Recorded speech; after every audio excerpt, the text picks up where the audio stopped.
Hello, America, and to our friends around the world, greetings. Welcome back to Chapter 4 of What Everybody is Saying by Joe Navarro, an ex FBI agent's guide to speed reading people.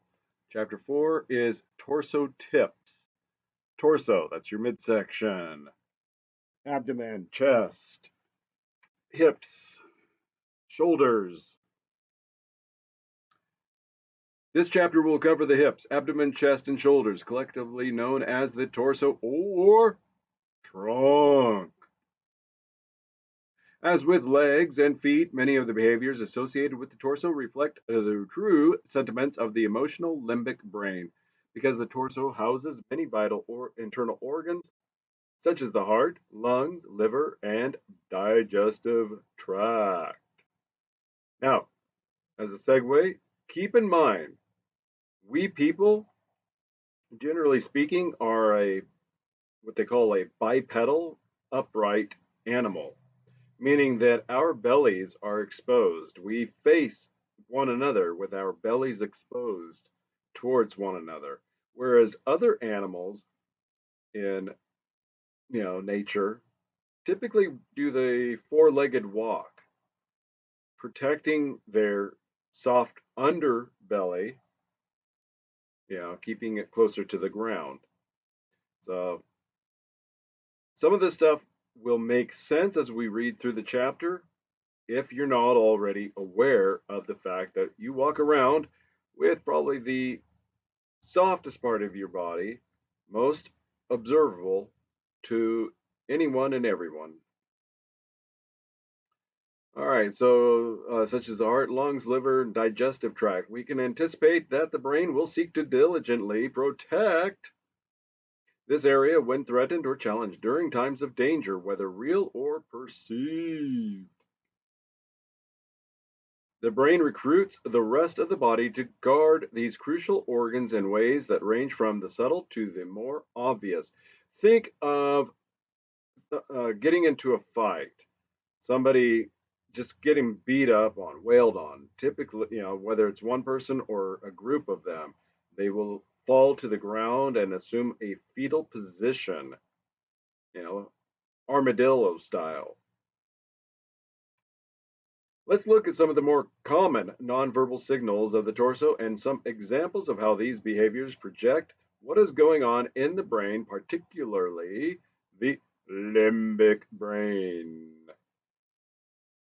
All right, subchapter title Significant Nonverbal Behaviors Involving the Torso, Hips, Chest, and Shoulders. The torso lean.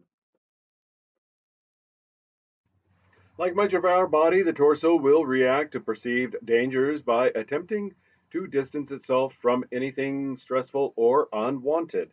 For instance, when an object is thrown at us, our limbic system sends signals to the torso to move away instantly from that threat. Typically, this will happen regardless of the nature of the object. If we sense movement in our direction, we will pull away, whether from a baseball or a moving car. In a similar fashion, when an individual is standing next to someone who is being obnoxious or someone he does not like, his torso will lean away from that individual.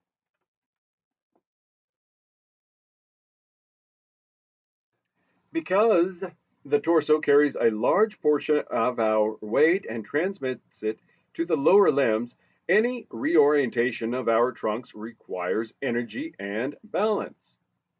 Therefore, when one's torso does lean away from something, it is because the brain demands it.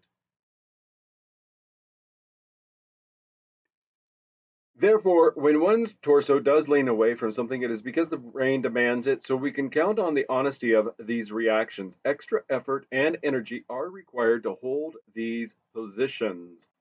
Just try to maintain any off center position consciously, whether bowing down or leaning away, and you will find that your body soon tires. However, when such off balance behavior is performed,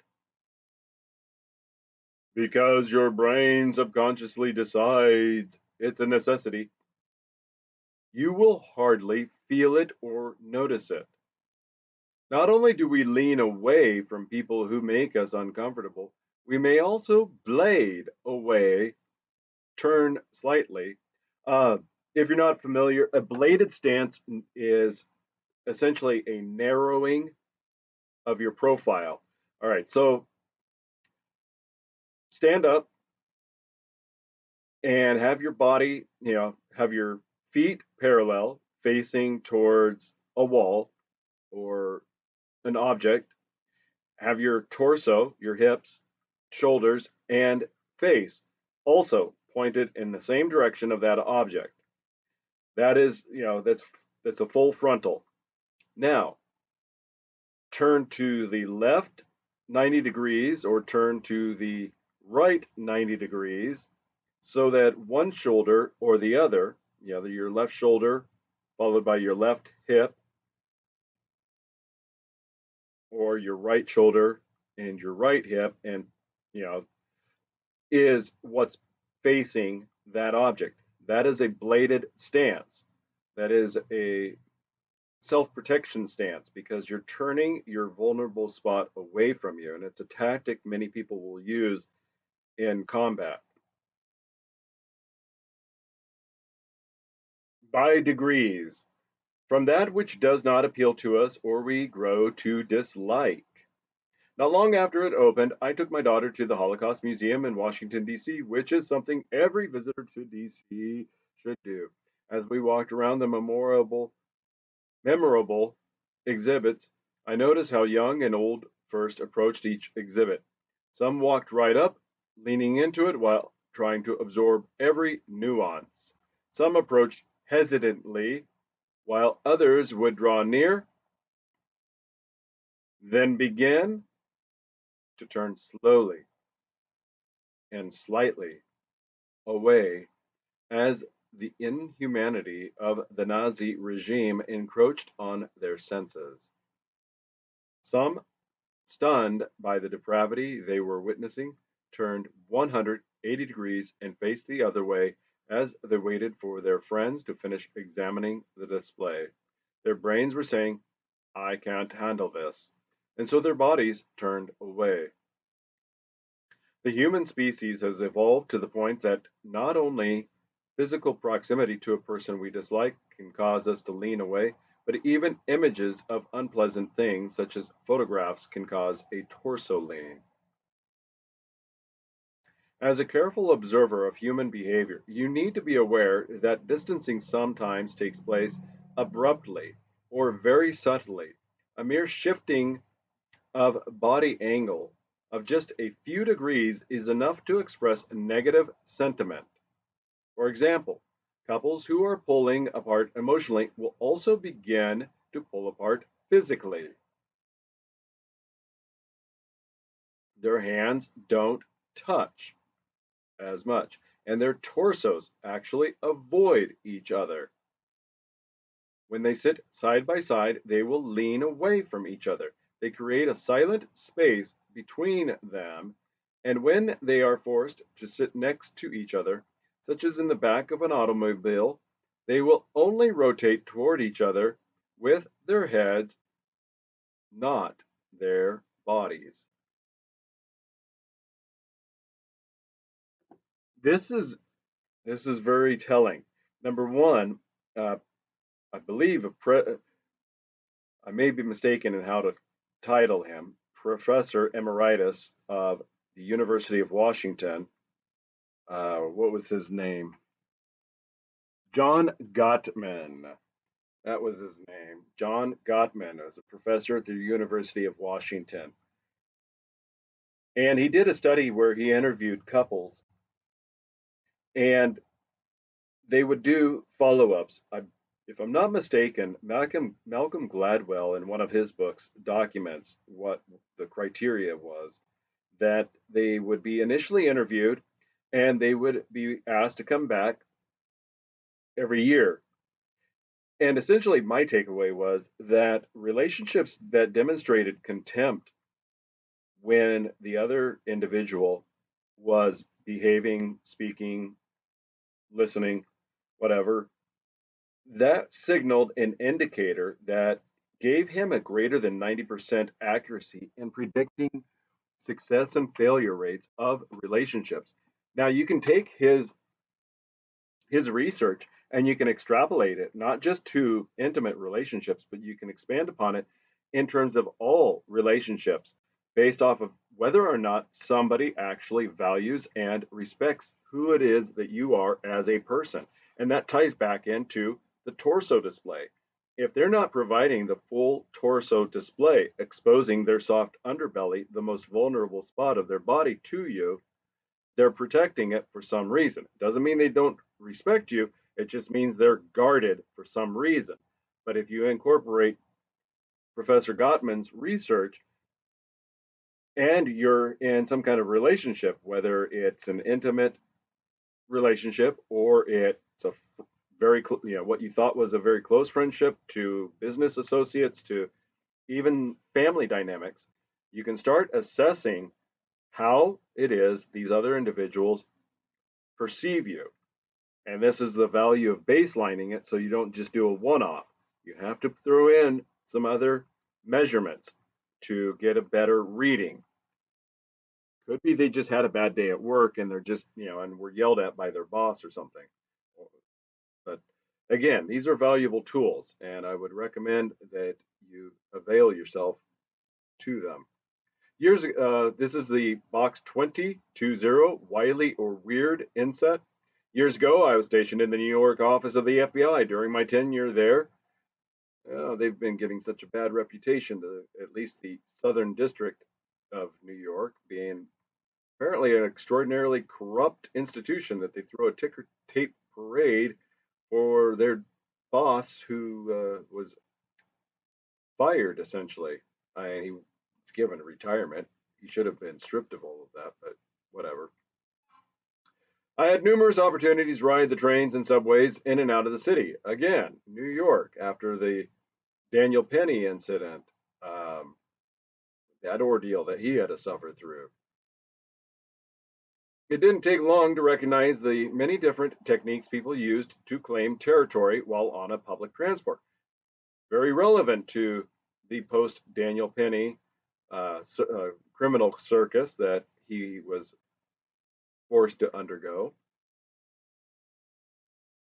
It seemed there was always someone who sat on the seat, but whose body would sway from side to side so as to impose on others, or whose arms would flail wildly at times while holding one of the straps. These individuals always seemed to possess more space around them because no one wanted to get near them.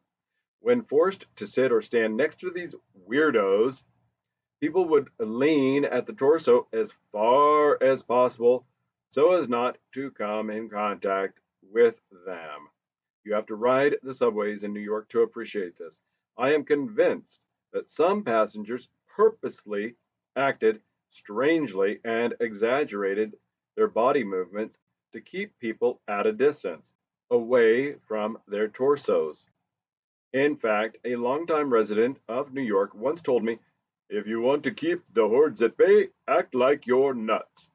Perhaps he was right. There was an episode of Burn Notice that was on that cable channel USA about a decade ago, maybe 15 years ago. So, anyway, Jeffrey Donovan, Michael Weston on Burn Notice. He is a Burn spy and he works under the table as a kind of a freelance private investigator, takes on this case to combat shop owners who are being extorted for protection money. Anyway, he goes in as a very flamboyant, very uh, exaggerated belligerent, and one part is as the territorial enforcers are going around doing their collections, he traps them in an alley with a dumpster, pours I think gasoline through the sunroof or something to that effect, and threatens to light it and tells them if they come back, he will follow through. Anyway, it has nothing to do with the torso or anything, but it does tie into what the closing statement of the box insert is. It's about if you want to keep the hordes at bay, act like you're nuts, and there is truth to that. Um, Guys that have body mass, muscle mass, size, height mass, that don't look like a good wind will knock them over, or that a good run will lay them out.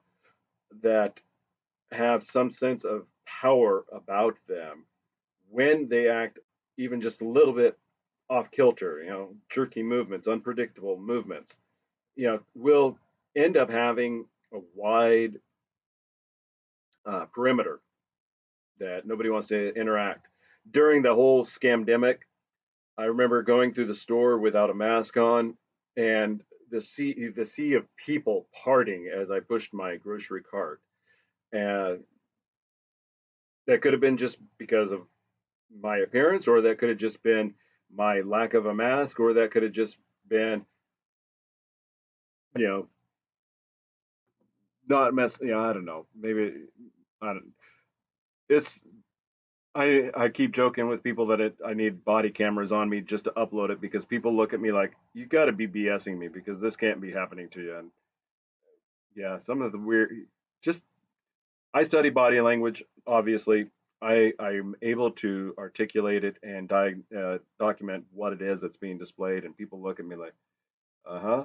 You're either very, very crazy and paranoid, or I'm just smiling and nod because I have no idea what you're talking about.